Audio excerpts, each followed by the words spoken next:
ያለ እግዚአብሔር ከእግዚአብሔር እጅ የሚመጣ ነገር ምን ይሰራል? እግዚአብሔርን ትረስት ካረከው ሳትለምኑ ይሰጣል። እንመለሳ ካልሆነ ጌታ ካልተስማማኝ ይመለሳለሁ የሚል እግዚአብሔር እኮ ስሙኝ እራርቶ እሺ እያለ ያበላል እንጂ ተመለሱ ቢል የት ሄዳለ? ወደ ኋላ ቢዞሩ እግዚአብሔር ከምን እንደወጣቸው ቢመለከቱ ዛሬ ኮምፕሌን አያረጉ። ያጠገበናል፣ ስንጠግብ ያስርበናል፣ ትሁት ያረገናል፣ ስብር ስንል ያበላናል፣ ከፍ ስንል ዝቅ ያረገናል። መቼም አይተወን።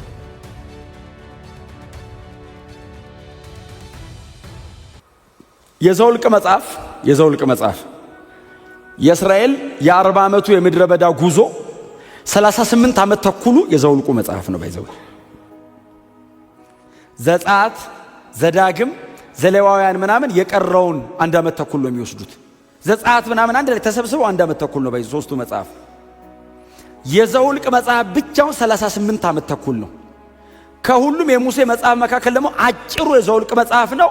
ረጅም ዘመኑ የዘውልቅ መጽሐፍ በመጽሐፍ ደረጃ በጣም ትንሽ፣ በታሪክ ደረጃ በጣም ብዙ። ዘውልቅ ማለት እኮ ምንድነው ትርጉሙ? ነምበርስ ቁጥሮች ማለት እኮ ነው ትርጉሙ። ቁጥሮች ምዕራፍ 1 ላይ ይቆጠራል እስራኤል፣ የመጨረሻው ምዕራፍ ላይ ይቆጠራል እስራኤል። የመጀመሪያው ላይ የተቆጠረው ቁጥርና መጨረሻ ላይ የሚቆጠረው ቁጥር ተመጣጣኝ ነው ቁጥሩ። የመጀመሪያው ቁጥር የአባቶቻቸው ነው፣ ሁለተኛው ቁጥር የልጆቹ ነው። መሃል ላይ አባቶቻቸው አልቀው የሚቀጥለው ጀነሬሽን ተተክቶ ማለት ነው የተቆጠረው። አትገቡም ያለው ትውልድ አልቆ ማለት ተፈታተኑኝ አለ እግዚአብሔር። የት ጋር ነው የተፈታተኑ ስትሉት በምድረ በዳ እየሄዱ እያለ እስራኤል እኮ ይገርማል በእውነት እየሄዱ ውሃ ጠማቸው። ሲጠማቸው አይችሉ፣ ሲረባቸው አይችሉ። በእውነት ሰው እኮ አስቸጋሪ ነው። ሲበላም ሲጠግብም አይችልም፣ ሲጠግብ አይችልም፣ ሲርበው አይችልም። እንደ እግዚአብሔር የሚችለን የለም። ያጠገበናል፣ ስንጠግብ ያስርበናል፣ ትሁት ያረገናል፣ ስብር ስንል ያበላናል፣ ከፍ ስንል ዝቅ ያረገናል። እንደዚህ ያረገ ነው እየመራን ያለው። መቼም አይተወን። ስሙ የተባረከ ይሁን። በእውነት አይለቀንም። እና እየሄዱ እያለ ውሃ ጠማቸው። ሲጠማቸው ሙሴ አሉት፣ ተሰበሰቡ። አቤት አሉት። እዛ ግብፅ ውሃ ጠፍቶን ደሞ እኮ ግብፅ ነው የሚሉትልኝ። አንዳንድ ሰው ወደ ዓለም የሚታየው አለ። ጌታ ካልተስማማኝ ይመለሳለሁ የሚል ጎናቸው ያለን ሰው መመለሻ የለም በሉት። ንገሩት፣ በማታውቀው መንገድ ነው የመራህ በሉት። እግዚአብሔር እኮ ስሙኝ እራርቶ እሺ እያለ ያበላል እንጂ ተመለሱ ቢል የት ሄዳለ? መጽሐፍ ቅዱስ እኮ እንዳይመለሱ በማያውቁት መንገድ ወሰዳቸው የሚል ቃል አለ። የሚያውቁት አለ ሾርት ከት ባይዘው ባተረቀን የሚገባበት በዚህ በኩል ነው ወሰዳቸው።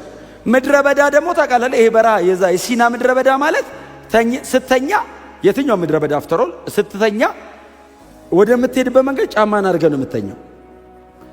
እንቅልፍ ይዞ ተገላብጠ እግር እንዲዞር ከነቃ መድረሻ የለም። ሰምታችኛል? አቅጣጫውን አታገኘውም። ስለዚህ አቅጣጫ እንዳለ ምክንያቱም ስተኛ አታውቀውም። አንዳንድ ሰው አይታችኋል አይደል? ግርጌና ራስጌ ተቀየሩ የሚያደርሰዋል ተዛዝሮ የሚያደር እንደዛ ናቸው እስራኤላውያን። ሲሄዱ ስለሚውሉ ሲያንኮራጉሩ ነው የሚሉት እና ለሌታቸውም ልክ አይደለም። ስለዚህ ጫማቸው አሁን እንደዛ ግራ እንዳይጋቡ ቀን ፀሐይ እንዳያቃጥላቸውም ብቻ ሳይሆን እየመራቸውም የደመና አምድ፣ ሌሊት ደግሞ እንዳይቸገሩና እንዳይደነቃቀፉ የእሳት አምድ እግዚአብሔር መራዋቸው አለ። እንደውም እኮ እንደዚህ የሚል ቃል አለ በነቢያት መጽሐፍ፣ እግዚአብሔር ብቻውን መራው ከእርሱም ጋር ማንም አልነበረም የሚል ቃል አለ። በጣም የሚገርም ቃል ነው። ይሄንን እኮ የነቢያቱ አሁን ኢሳይያስ ሲተነብየው እግዚአብሔር ብቻውን መራው ያለው እኮ ያንን እስራኤልን ነው፣ የምድረ በዳውን እስራኤልን ነው። እግዚአብሔር ብቻውን ነው የመራው አለና ከማጋ ስትሉት ማንም አብሮት አልነበረም። እግዚአብሔር ብቻ ነው መሪ እና እየመራቸው እግዚአብሔር መሪ ነው። ሙሴ ምልክት ነው። እግዚአብሔር ሙሴን ከህዝቡ በኩል ኮሚኒኬት ለማድረግ ያቆመው ሰው እንጂ መሪ እግዚአብሔር ነው። የህዝቡ ባለቤት እግዚአብሔር ነው። ርስት የሚል እግዚአብሔር፣ ነፃ አውጪ እግዚአብሔር ነው። እና እየመራቸው እያለ ሙሴ ጋር መጡ።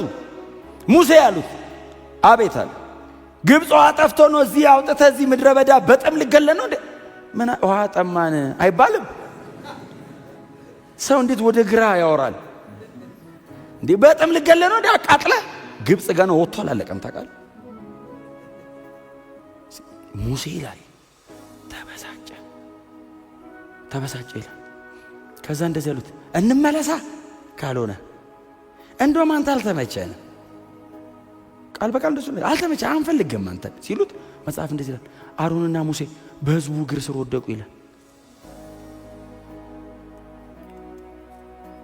መሮታ በቃ እሺ አለና ከዛስ ሙሴ ወደ ቤቱ ሲመለስ የእግዚአብሔር ደመና መገናኛ ድንኳኑ ላይ ወረደ ይላል። እግዚአብሔር መጣ። ሙሴ አለው አቤት አለው ገባ ወደ ውስጥ አለው ገባ። ሂድና አለው እሺ አለው በትርን ውሰደው አለው። ከዛስ አለው ሂድና አለቱን አለው እግዚአብሔር አለቱን ተናገረው ሁለቴ ተናገረው አለው። ከዛስ ውሃ ይወጣላችኋል አንተና ለአሮን ይህም ሕዝብ ይጠጣ አለው።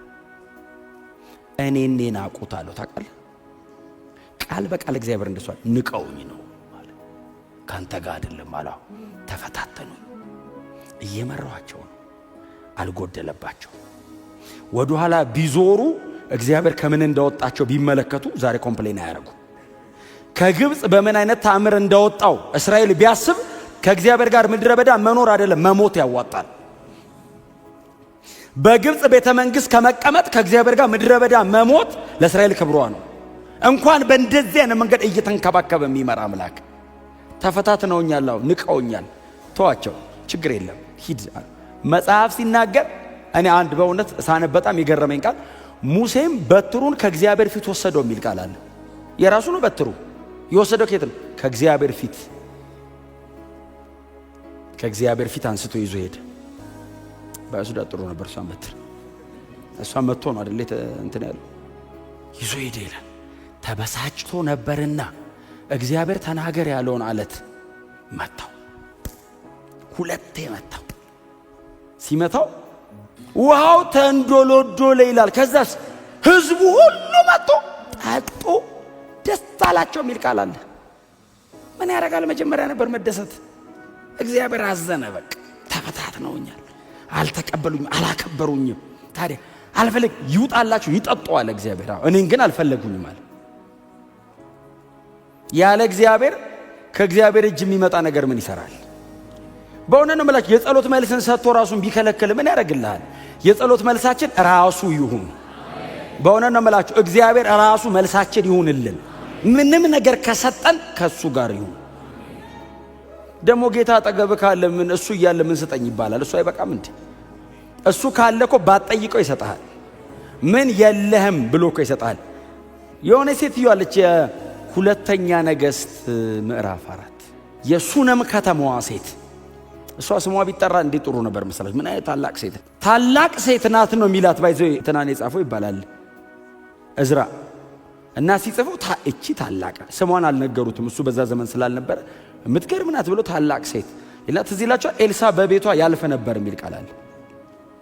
ረጅም ነው መንገድ የሚሄደው ኤልሳ። በጣም ረጅም መንገድ ስለሚሄድ የነሱ ሀገር ፀሐይ ነው፣ እንደ ዘንድሮም ፋሲሊቲ ብዙ ስለሌለ እንደዚህ ያለች የእግዚአብሔር ሰው አለች ባሏን ቁጭ አርጋ። የእግዚአብሔር ሰው በበራችን ሁሉ ጊዜ ያልፋል። አዎ መንገዱ በጣም ትንሽ ረዘም ያለ ነው። አዎ ለምን እኛ ቤት አቀዝቅዞ አይሄድም? ምንም ፌቨር አይደለም እኮ ሴትዮዋ እኮ የፈለገችው ባይዘው በቃ መንገዱ ረጅም ነው። እዚህ ግባና ሰገነቷ ላይ የሆነች ነገር እንስራለትና ዝም ብሎ አንድ ክፍል ነገር እናርግለት። እዛች ውስጥም አልጋ ነው የምናደርግ። ቀጥሎስ ጣሳ ውሃ፣ ምንም ነገር አናረግም። ከኛ ጋር አይገናኝም። ሲመጣ ቀጥታ ይግባ፣ ናፕ ይውሰድ፣ ውሃውን ጠጥቶ መንገዱን ይቀጥል። ደናደራችሁ ደናደሩ አይበለን። እምትገርም ሴት ናት በእውነት እንደዚህ ያርጋችሁ። እና ሴትዮዋ ይህን ስትል ባሏም እሺ አለ። በዚህ ጊዜ አዘጋጀችና ልክ ኤልሳ ሲያልፍ ጠራችው። እንደው የእግዚአብሔር ሰው ስታልፍ በጣም ረጅም ነው መንገዱና በእግር ስትሄድ በጣም እንደሚደክም ስለምናቅ ስትመጣ የእኛ ቤት አካፋይ ነገር ስለሆነ ምክንያቱም ታላቅ ሴት ናት ይላል፣ ባለጠጋም ነበረች። ስለዚህ መንገድ ዳር አካባቢ ነው ቤቷ። ከዛ ገባ እና ገብቶ እያረፈ ይሄድ ነበር ይላል መጽሐፍ ቅዱስ ሲናገር። ከዛ ሎሌውን የሱ ሎሌ ጊያዝን ጠራው። ጥራት እስቲ ይችን ሴት አለው። ጠራት። መጣችና በሩ ጋር ቆመች። አቤት አለችው። መጽሐፍ እንደሱ ነው የሚለው። በሩ ጋር ቆመች። አቤት አለችው። ስምሽን ለንጉሥ ልንገርልሽ ምን ላርግልሽ አሁን እንዲህ ስለምታደርጊው ነገር ምን ላርግልሽ ሲላት እንዲህ አለችው እኔ በወገኔ መካከል ነው የምኖረው ምንም አልፈልግም ዝም ብለህ እየመጣ እያረፍክ ሂድ የእግዚአብሔር ሰው ባከረ የሚባልበት ዘመን ላይ ምንም አልፈልግም ገብታ አርፈ በሰላም ሂድ እሷ እኮ ልጅ የላትም በኋላ ላይ እኮ ነው የሰማነው ጊያዝ እኮ ነው መረጃ አጣርቶ መጥቶ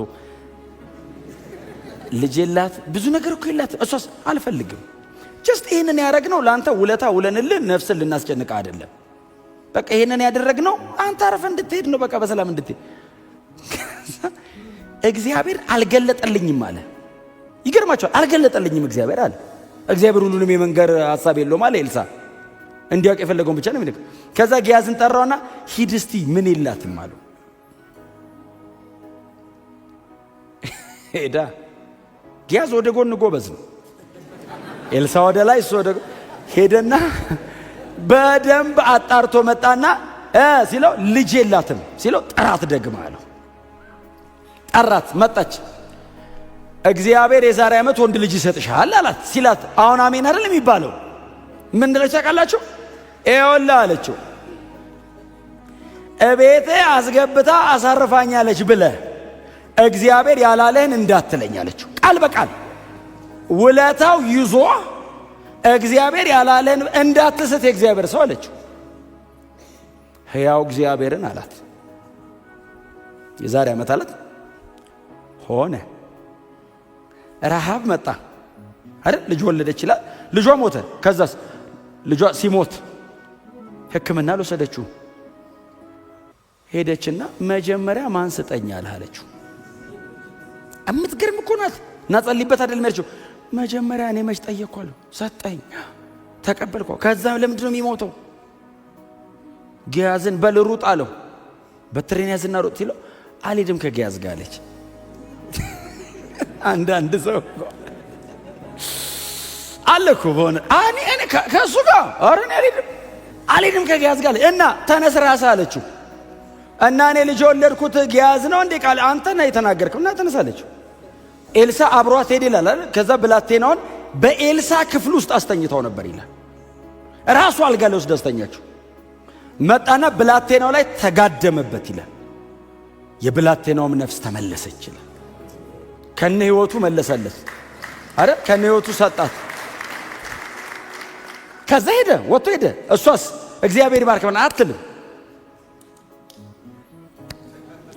ቦታዋን የምትይዘው በፍጹም ቀጥ ያለች ሰው ናት በእውነት እግዚአብሔር ይባርካት እንዲህ ቀጥ ያለች ናት ተቃል ቀጥት ከእግዚአብሔር ጋር ነች ረሃብ ሲመጣ ኤልሳ ይኸውላችሁ ቤተ መንግስት እኮ ተራበ ረሃብ እኮ ቤተ መንግስት አክዓብ በልብሱ ውስጥ ማቅ አረገ ይላል ሰው የአህያ ጭንቅላትና የዶሮ ኩስ በብዙ ገንዘብ የገዛበት ረሃብ እኮ ነው ረሃቡ ሲመጣ ልክ ረሃቡ ሲመጣ ኤልሳ እግዚአብሔር ሲጠቆመው ጠራት ነይ አንቺ ሴት አላት ረሃብ ሊመጣ ነው ለ7 ዓመት አላት እና ሂጂ ከዚህ አገር አላት ሂጂና በሌላ ምድር ተቀመጭ አላት መጽሐፍ እንደዚህ ይላል በሌላ ምድር ሄደች ረሃብ መጣ ረሃቡ አገር እናት ልጇን የበላችበት ረሃብ ማለት ነው አንዲት ሴት ልጇን በልታ የሌላ ልጅ ለመብላት ንጉስ ጋር የመጡበት ቀን ማለት ነው ከዛ ተመልሳ ረሃቡ አለፈና በ7ኛው ዓመት መጣች ስትመጣ የእግዚአብሔር ሰው ሎሌ